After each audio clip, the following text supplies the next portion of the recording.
Dear students, आज के इस वीडियो में हम कंप्लीट करने वाले हैं chapter checkup 11 class 6 Oxford maths में से। ये जो बच्चों हमारा चैप्टर है लाइंस एंड एंगल्स के से रिलेटेड है।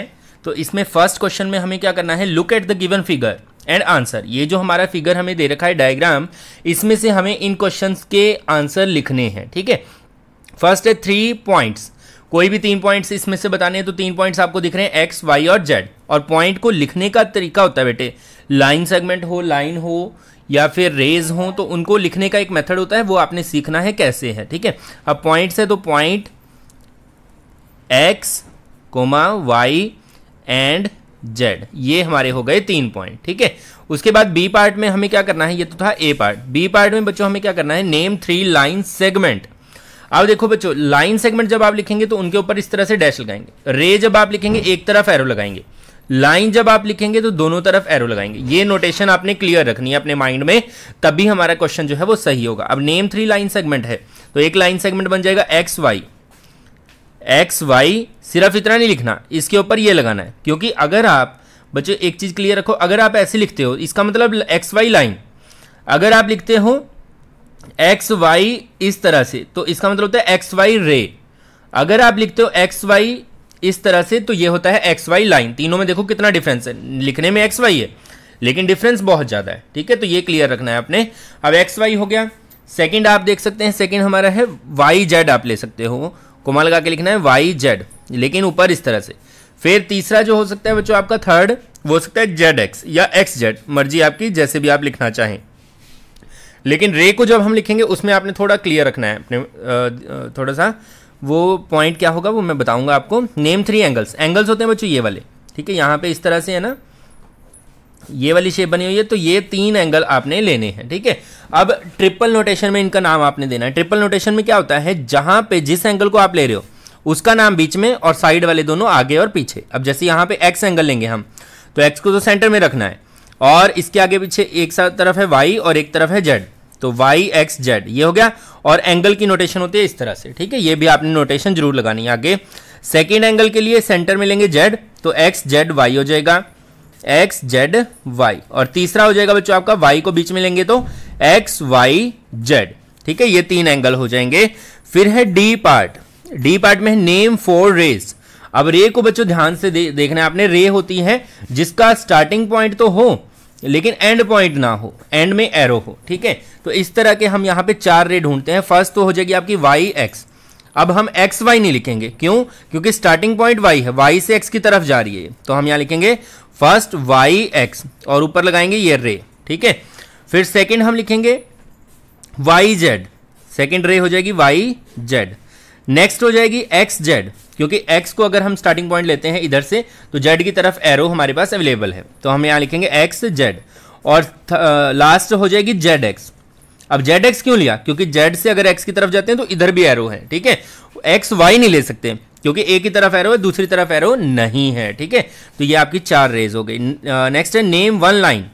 अब लाइन का मतलब क्या है, लाइन कौन सी होती है बच्चों, जिसके दोनों तरफ एरो हो, क्योंकि लाइन होती है जिसके दोनों तरफ एरो हो, ना ही कोई स्टार्टिंग पॉइंट ना ही कोई एंड पॉइंट। इसके ऊपर बहुत सारे पॉइंट हो सकते हैं लेकिन इसका स्टार्टिंग और एंडिंग नहीं होता। एरो का मीन्स होता है आगे कितना भी आप इसको बढ़ा सकते हैं। तो इसका नाम लिखेंगे आप एक्स जेड, एक्स जेड और ऊपर लगाएंगे line, x Z line. Next second में देखते हैं students, look at the given figure and answer the following.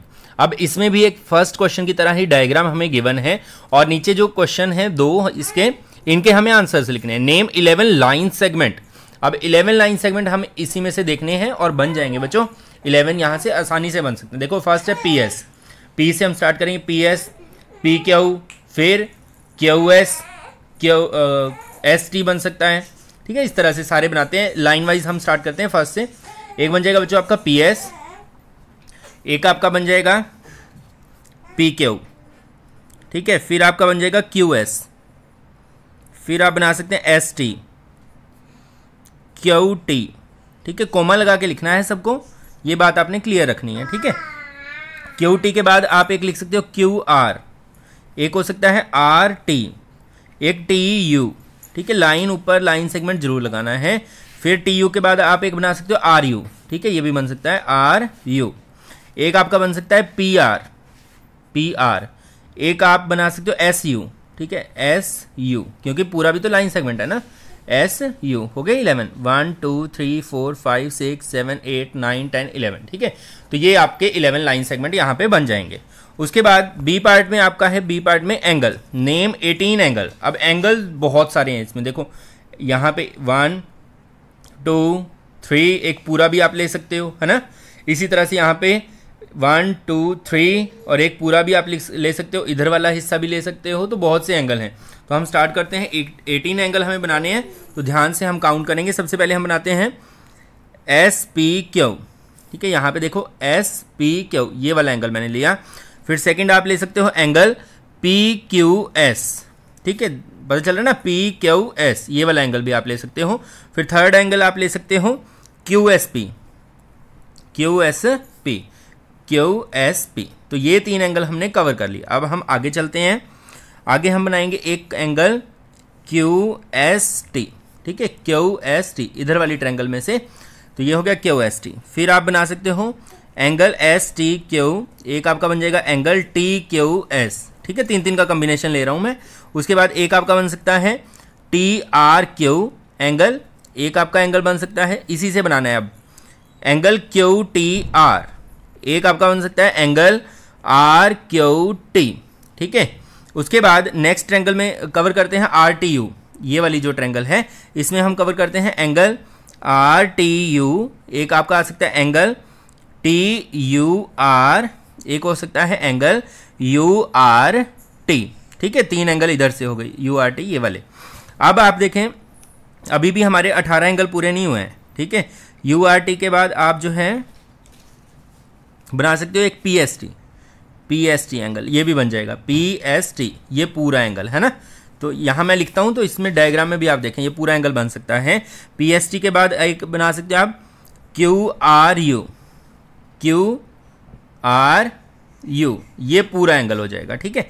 इसी तरह से एक एंगल आप बना सकते हो P Q T, P Q T, इधर वाला पूरा एंगल हो जाएगा। एक आपका एंगल बन सकता है एस क्यू आर, ठीक है। इसी तरह से एक एंगल बन जाएगा एस टी आर, और एक और एंगल आप बना सकते हो Q T U, Q T U, इस तरह से, ठीक है। डबल एंगल को इकट्ठा कर दिया हमने। तो ये आपके 18 हो गए, 1 2 3 4 5 6 7 8 9 10 11 12 13 14 15 16 17 18, ठीक है। ये 18 एंगल आपने पूरे कर लेने हैं सेकेंड पार्ट में। नेक्स्ट थर्ड में देखते हैं students, name 2 pair of adjacent angles in each of the given figure. यहाँ पे 2 डायग्राम दिए गए हैं, इनमें एडजेसेंट एंगल बच्चों हमने बताने हैं। एडजेसेंट एंगल के बारे में पहले मैं आपको थोड़ी सी इंफॉर्मेशन बता दूं। 2 एंगल अगर इस तरह से हैं जिनमें एक पॉइंट तो कॉमन है और एक बीच में लाइन भी कॉमन है, अब जैसे ये एंगल है और इधर वाला एंगल है, तो इसमें ये एक लाइन कॉमन आ रही है और इधर वाली लाइन एक ही पॉइंट पे ज्वाइन कर रहे हैं, तो दोनों एंगल का कॉमन वर्टेक्स और एक लाइन कॉमन। तो इस तरह की शेप जो है हमें इन दोनों फिगर्स में ढूंढनी है और 2 पेयर्स लिखने हैं। अब देखो ए फिगर में P पॉइंट जो है वहाँ पे डिवीजन हो रहा है एंगल का, तो यहाँ पे एक एंगल इधर वाला और एक एंगल इधर वाला, ये दोनों एंगल जो है वो एडजेसेंट है, ठीक है। तो आप लिखोगे S P R, angle S P R, and इसका एडजेसेंट कौन सा होगा, R P Q, angle R P Q, ठीक है। सेकेंड पेयर बनेगा क्योंकि 2 पेयर बनाने हैं हमें, सेकेंड पेयर ऊपर वाले पे बना दो, S R P, angle S R P, and angle इधर वाला Q R P, Q R P, ठीक है। इसी तरह से सेकेंड डायग्राम का करते हैं बी पार्ट का। बी वाले में डी पे पार्टीशन हो रहा है, तो एक एंगल इधर एक एंगल इधर, तो हम लेंगे A D B, angle A D B, इसका एडजेसेंट एंगल होगा B D C, B D C, ठीक है। बीच वाला अक्षर सेम होना चाहिए, आगे पीछे वाले को आप रोटेट कर सकते हैं, कोई दिक्कत नहीं है। सेकंड हो जाएगा सेकंड पेयर ऊपर वाले का A B D and angle C B D, angle C B D, ठीक है। ये आपका आंसर बन गया। Next fill in the blanks. A line is made up of, इसमें लिखेंगे हम पॉइंट्स, ठीक है। एक लाइन जो है वो किससे मिलके बनती है, पॉइंट्स से मिलके जो है लाइन बनती है, ठीक है, 2 पॉइंट से। तो यहाँ पे आपने लिखना है फर्स्ट वाले में पॉइंट्स, एक answer points. N angle is made up of, अब एंगल अभी अभी आपके सामने बनाया मैंने, एंगल जो है वो इस तरह से बनता है, दो रेज होती हैं और दोनों एक ही सेम पॉइंट पे मिलती हैं तब एंगल बनता है। तो यहाँ पे आप लिखेंगे an angle is made up of two rays with common end point, with common end point, ये जो एंड पॉइंट है इसका वो कॉमन होता है और दो रेज होती हैं, ठीक है। नेक्स्ट में हमें करना है identify the closed figure. Closed figure वो होता है बच्चों जिसमें हम अगर एक जगह से उस पर पेन रोटेट करना शुरू करें तो फिनिश भी वहीं पे आकर हो, ठीक है, क्लोज शेप वो होती है। अब जैसे फर्स्ट वाले में आप देख रहे हैं, अगर मैं यहाँ से पेन चलाना इस पर स्टार्ट करूँ तो दोबारा वापस नहीं आ सकता, यहाँ पे ओपन है ये, ठीक है, तो फर्स्ट वाली तो क्लोज नहीं है। सेकंड बी पार्ट जो है वो क्लोज है, ठीक है। तो हम आंसर लिख रहे हैं किसका, क्वेश्चन का, क्वेश्चन नंबर 5 का। क्वेश्चन नंबर 5 में क्लोज हमें बताने क्लोज फिगर कौन सा है, एक तो बी फिगर जो है वो क्लोज है, फिर हमें बताना है सी वाला ओपन है बच्चों, क्योंकि यहाँ से अगर हम स्टार्ट करेंगे तो यहाँ पे फिनिश होगा, एंड पॉइंट और स्टार्टिंग पॉइंट सेम नहीं है। ये भी ओपन है क्योंकि यहाँ से स्टार्ट करेंगे तो यहाँ पे आके एंड हो गया, ये भी ओपन है, ये क्लोज है बच्चों। ई पार्ट जो है, बी और ई जो है वो क्लोज्ड हैं। नेक्स्ट है सिक्स्थ पार्ट, काफ़ी कॉम्प्लिकेटेड सा डायग्राम, लेकिन ध्यान से करेंगे तो कुछ मुश्किल नहीं है इसमें। Look at the lines given in figure a figure है हमारा यहाँ पर, ठीक है। तो क्या होता है, answer the following question. First है ए पार्ट को पहले करते हैं, name the pair of parallel lines. Parallel line होती हैं जो आपस में कभी नहीं मिलती, बिल्कुल एक दूसरे के साथ सेम डिस्टेंस पे आगे पीछे ट्रेवल करती हैं, ठीक है, उसको पैरेलल लाइन। यहाँ पे 3 है बच्चों, एल, आर और एम। यहाँ पे लिखोगे आप एल, आर एंड एम, ठीक है, ये तीनों लाइनें पैरेलल हैं। बी पार्ट करते हैं, name the lines which are concurrent at point K. Point K पे मिलने वाली लाइनें कौन कौन सी हैं, पॉइंट के यहाँ पर है, तो इस पॉइंट पे कौन कौन सी लाइन मिल रही है, एक तो टी है, एक एस है और एक इधर से एल है, ठीक है। तो हम यहाँ लिखेंगे एस, टी एंड एल, ये तीनों लाइनें जो हैं इस पॉइंट पे मिल रही हैं। सी में list all the points collinear with के के साथ कोलिनियर पॉइंट जो भी है, कोलिनियर होता है के साथ सीधी लाइन पे आने वाले पॉइंट्स। के और वी से स्टार्ट करते हैं, पहले इस लाइन के ऊपर के साथ आता है वी, तो यहाँ लिखेंगे के वी, ठीक है। दूसरा पॉइंट कौन सा हो जाएगा, के साथ एक है एम, ठीक है, के एल भी है एम भी है, ये तीनों सेम है, तो यहाँ लिखेंगे के एल एम। एक तो ये हो गया पेयर इनका कोलिनियर का। नेक्स्ट आप लिख सकते हैं के ओ टी, ठीक है, ये भी एक सीधी लाइन के ऊपर है, तो यहाँ लिखेंगे के ओ टी। और एक पॉइंट जो है, अगर हम इस लाइन को लेते थे पहले के एल एम, आगे क्यू भी इसी लाइन के ऊपर आता है, तो इसके साथ आपने क्यू भी लिख लेना है, ठीक है। तो ये आपके जो है कोलिनियर हो जाएंगे पॉइंट्स जो के साथ कोलिनियर हैं।